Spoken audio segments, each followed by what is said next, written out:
That is, well, one of the most challenging guitar parts John Lennon ever played in his life, and he was very proud of it because it is really, really cool. We're going to take a look at All My Lovin'. Now this is a song that is, I think it's one of the greatest songs of all time. Partly because of the complex interaction of the two rhythm guitar parts.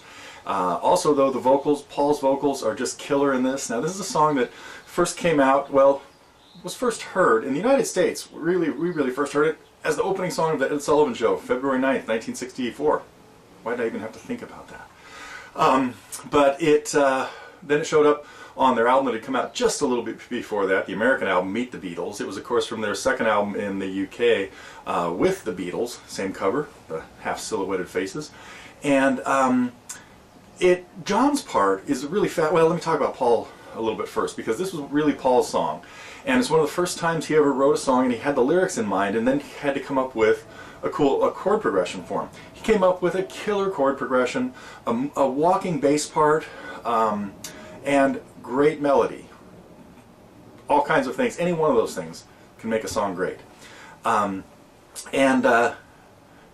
he even, I'll talk about the vocals a little bit too, I guess, because you hear him sing harmony with himself in the last verse, which is pretty cool. Now when they did this live, George sang the melody and Paul sang the harmony. And then there's a cool little guitar solo in it that we'll take a look at.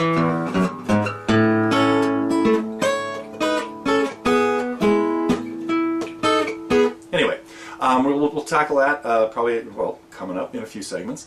And we'll also talk about John's guitar part, because this is very, very difficult. And John doesn't sing on this because he probably couldn't strum the way he was and sing. He's strumming it in 12/8 time. He's strumming triplets while everybody else is playing eighth notes. So George is playing with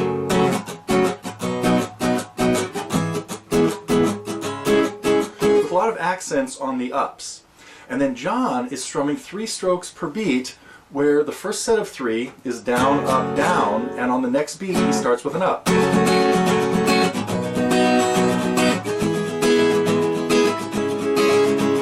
And just keeps that up for the whole verse until he finally can hit the E chord and stop and get into the chorus.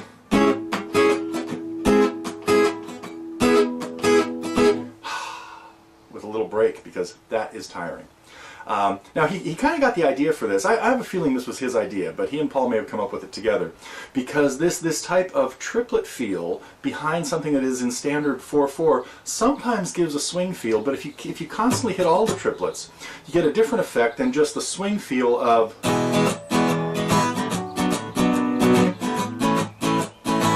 There would be a straight swing feel. Didn't quite feel like the complete triplets that we have. John heard this in the Crystal song, "Da Do Ron Ron." Do do do do do do do do do do. The hi-hat was doing it in that, and so I think that was partly the inspiration for John's guitar part in this. Anyway, that's enough rambling about it. In the next segment we'll talk about the chords, because you would pretty much play this with all bar chords, mostly out of the E and A families, but very important to be able to play bar chords out of the C family as well in this song, because that's both what George and John both did in a lot of spots. So, okay, coming up, the real lesson on All My Lovin'. All My Lovin's in the key of E, and as such we're going to see a bunch of chords in the key of E. Now the standard way to play the chords in E, most of them would be bars. We really only have 2 open chords in E, and they would be E and A.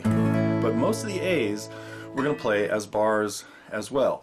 I'm going to talk about the standard way of playing those chords first. Chord 2 in the key of E would be F sharp minor, bar at the second and the 4th fret of the 5th and 4th strings. Chord 3 is not used in this song, but it would be G sharp minor. We're not going to see it. We are going to see A, though, barred at the 5th in the E major shape. We're going to see B's barred at the 7th in the E major shape. As we continue, we'd see C sharp minor.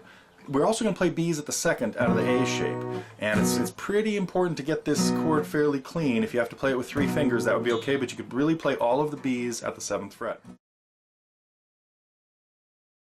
Let's talk about the progression first, and just a basic way to play it before we get too elaborate with how the guys really played it. And that would be, you could just strum this with a kind of typical rock and roll strum, where I would get an accent, a percussive beat, a stroke on beat 2, F sharp minor. So down, dead, and then mostly just all the rest of the strokes. Down, drum struck, drum, rim shot. That's what we want there. And you could also get that same percussive effect on beat 4. Even on the and of 4. So now we're going from F sharp minor to B to E. Now if I play the E open and I want to get the same percussive effect, I have to kill it with by laying my 4th finger down across all the strings.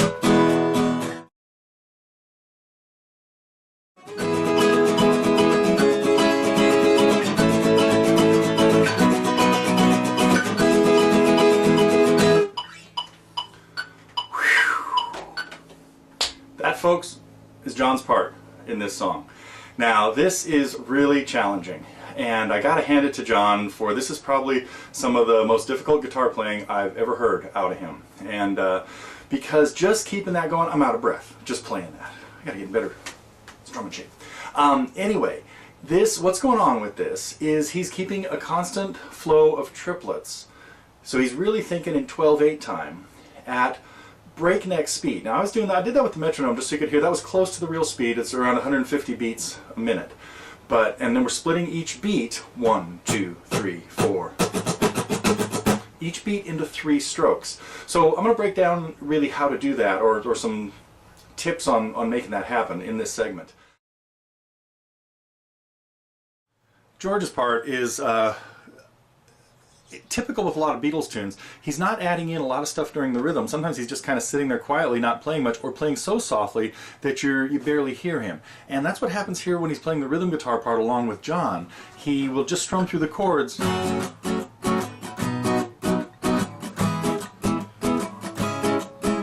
Very lightly, but heavily accenting the ups. We kind of hear this little, this offbeat kind of feel to what George is doing. And that's what I've shown in the beginning of the tablature, just a strumming pattern of 2/8 and then kill it on the next down and an up and an up.